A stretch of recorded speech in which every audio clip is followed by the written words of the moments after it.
Everyone says that EVs cost more to insure than a gasoline vehicle, and we've got the data to confirm that. On average, EVs are going to cost $41 a month more to insure than an equivalent gasoline car. We're not going to deny that. We've got the data to confirm it. If you do have an EV, you are going to spend more money on average per month to insure the vehicle. So if you came here expecting me to tell you that that is a myth, I'm not going to do that. No, I don't think I will. What I am going to tell you is that it doesn't matter. So here's exactly what we did, and I want you to trust the math.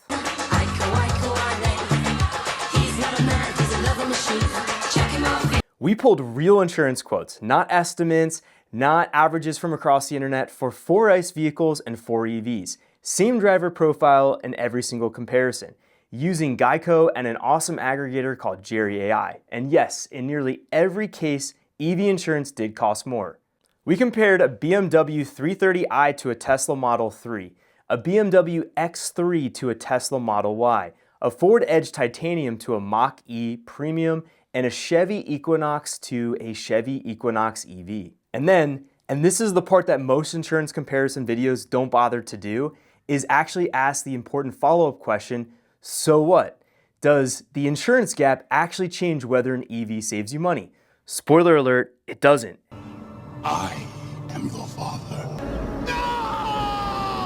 And I'm going to show you exactly why. Before I make my case, I want to give the other side a fair hearing, because the insurance cost argument against EVs isn't crazy, it's just incomplete. Everything that guy just says is bull. In Virginia, using Geico, here's what we found. Tesla Model 3 costs 23% more to insure than a BMW 330i. Tesla Model Y costs 41% more than a BMW X3. And the Ford Mach E costs 28% more than a Ford Edge. On average, across all 4 pairs, the EV costs $34 more per month to insure than its gas equivalent. With Tesla specifically, that gap is closer to $50 a month. So if you extrapolate that out, the $34 to $50 a month is about $408 to $600 a year. That's real money. That's not nothing. $1 million. So if insurance is the only variable that you're looking at, yes, the anti-EV crowd has a point. And yes, I want to acknowledge that because I do want to be fair to people that are wrong about the bigger picture. Here's what nobody in that conversation is actually accounting for: fuel costs. Let's use that same driver profile that we use for all of our comparisons. 12,000 miles a year, 1 driver. That's a $69 monthly savings on fuel alone. And we haven't even talked about maintenance yet. Maintenance. This is the one that most gas car people don't really want to talk about. The first rule of Fight Club is you do not talk about maintenance. The second rule of Fight Club is you do not talk about maintenance. The average gas car owner spends about $1,200 a year on maintenance: oil changes, transmission fluid, spark plugs, serpentine belts, exhaust system work. Gas engines have hundreds of moving parts that wear out on a schedule. The average EV owner spends about $600 a year. Tires, brake fluid, cabin air filter, washer fluid, that's basically it. And even your brakes last longer in an EV because regenerative braking does most of the work. That's another $50 a month that stays in your pocket. Now let's do the rest of the math. So your fuel savings are $69 a month. Your maintenance savings are $50 a month. And that insurance penalty of around $34 a month to about $50 a month for a Tesla, when you actually net that out from a monthly advantage of whether an EV or a gas car makes more sense, you are going to still come out positive $85 a month with an EV. The net monthly advantage for a Tesla specifically is about $69 a month. The insurance argument against EVs just assumes that EVs are living in a vacuum and that those insurance costs are just one line item. But you have to look at the bigger picture, and when you factor in maintenance and fuel, EVs are still going to come out ahead even if the insurance costs each month are a little bit more. All right, now I want to get personal for a moment because I didn't just live this out academically. I actually had to shop around when I was looking for insurance for my Tesla Model Y because I did have initial sticker shock when I pulled quotes from Progressive and Geico, which were definitely over $150 a month. They were more money by far than what it cost to insure my Chevy Colorado pickup truck. So I went to Tesla's insurance because I do live in one of the states that allows Tesla to insure the vehicle. And the one thing that was really cool about Tesla's insurance was that it has this safety score feature, which in real time looks at my driving and it's able to score my behavior, and then therefore it's able to give a real-time estimate on what the insurance premium is going to be for the following month. So in theory, this was awesome. When I signed up for it, the first rate it gave me was $89 a month, which was a huge savings from what Progressive and Geico were offering me.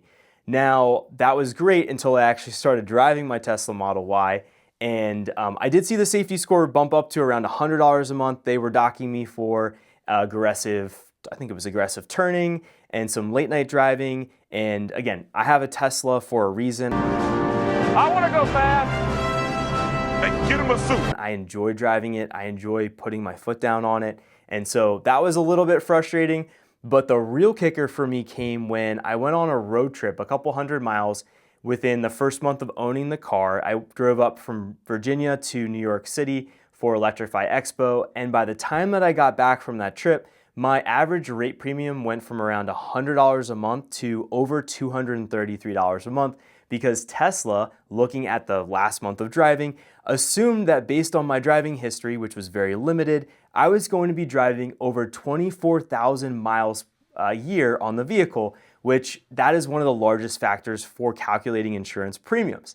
And so that was not going to work for me, and I did not have the patience to just chill out and see when they actually were going to lower my average miles that they were calculating. There wasn't any way for me to go in with the little pencil icon and actually update that to what I thought was more fair. And so I did have to unfortunately go back to Progressive with my tail between my legs. Wooden badger.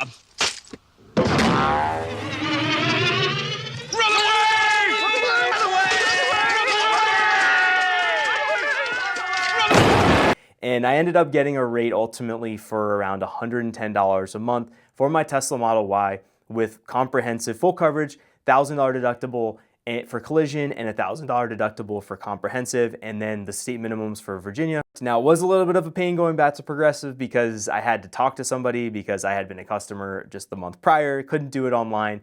But that does bring up my next point, which is comparison shopping for quotes is really important when you're having an EV and you're looking to get the best rate possible, because not all insurance providers are going to give you the exact same quote when it comes to an EV. Some of them are going to give you discounts. Some of them are going to charge you more. It's all based on their data set. And so we're going to jump into how you can actually shop around and get the best rate for your electric vehicle. All right, so now let's talk about how to minimize the penalty for having an electric vehicle.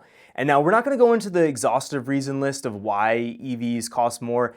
I did a lot of research on this topic, and I'm not really confident that there's anything in the data that's out there to say other than the fact that it's a more limited data set and Teslas cost more money to fix because there's just less repair shops. And the OEMs have the larger players like GM and Ford, they just have a lot more locations. There's a lot more techs that are able to work on those vehicles. And so because Teslas make up over around 50% of the EV market, they do cost more to insure, and their vehicles are going to lead to the overall insurance cost just costing more for an EV to have in general. All right, so now let's run through how some comparison shopping can really lower your rate.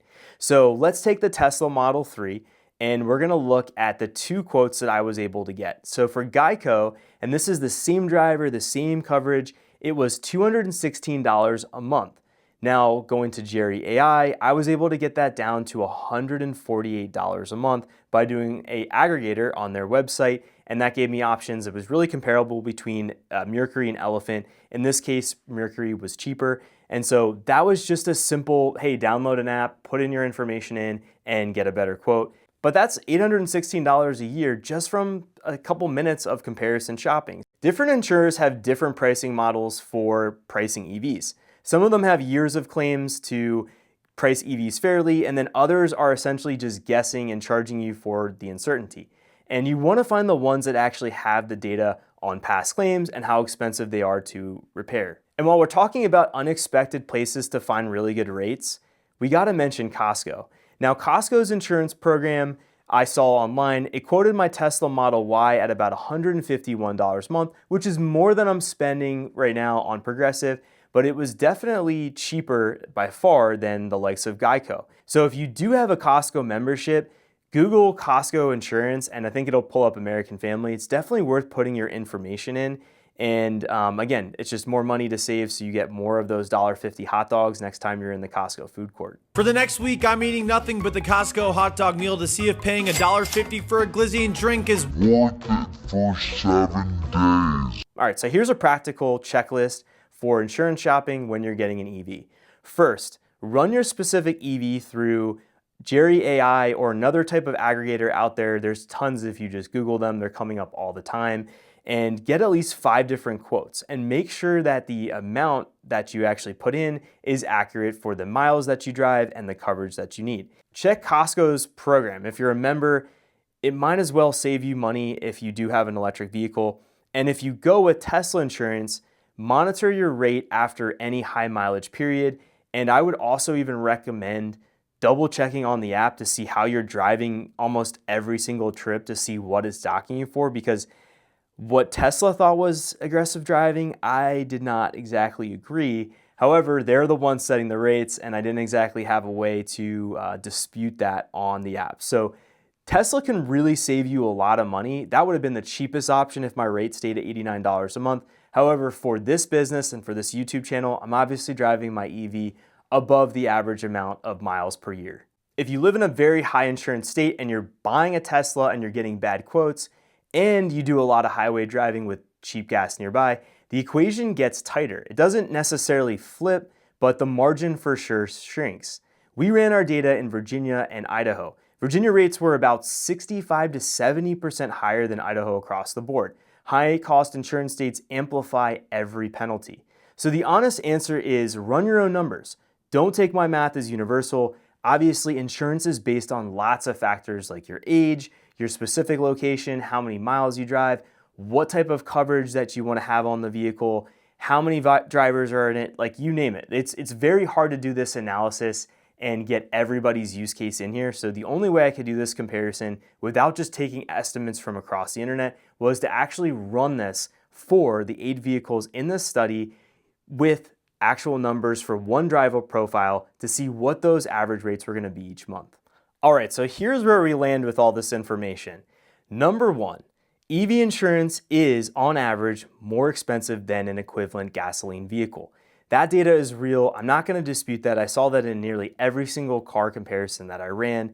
However, anyone that's actually telling you that needs to look at the bigger picture. Once you factor in fuel and maintenance, the savings for an EV actually outweigh the savings that you're going to get if you have a gasoline vehicle in terms of insurance. And so you do have to look at that bigger picture when you're looking at the overall total cost of ownership. And then number 3, the gap varies very widely by brand. Obviously the Chevy Equinox EV, we had a gap of just a couple dollars there. The Tesla was around $50 a month more than an equivalent gasoline vehicle. So not all EVs are the same insurance risk, and you really have to check that out. And we don't really, again, have really good data on why Teslas are more expensive, other than the simple fact that there's less service centers and presumably there's less economies of scale.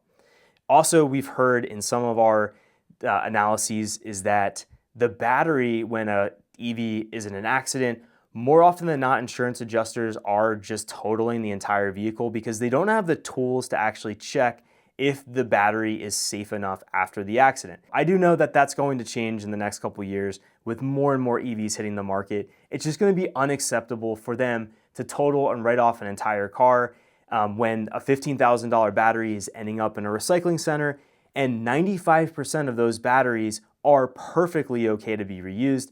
The insurance companies just never bothered to actually run the diagnostics to make sure that the battery is safe. That is going to change. We don't know when, and I presumably believe that that is going to mean that insurance across the board for these vehicles is going to be on parity with gasoline cars, if not less. And last but not least, we've all seen the over-sensationalized claims about EV battery fires and how the Chevy Bolt Did somebody say EV battery fires? The funny thing about EV battery fires, we know we're going to see comments on this, so let's just get ahead of it now. So EV battery fires, when EVs do catch fire, they are harder to put out. They can burn for a week after in some instances, and obviously, as you were saying, the Chevy Bolt was one of the biggest recall disasters of all time. However, when we look at the insurance data per 100,000 vehicles, EVs are the least likely to actually catch fire. Then you have internal combustion engines, which, if my memory serves me correctly, are 2 times or 4 times more likely than EVs.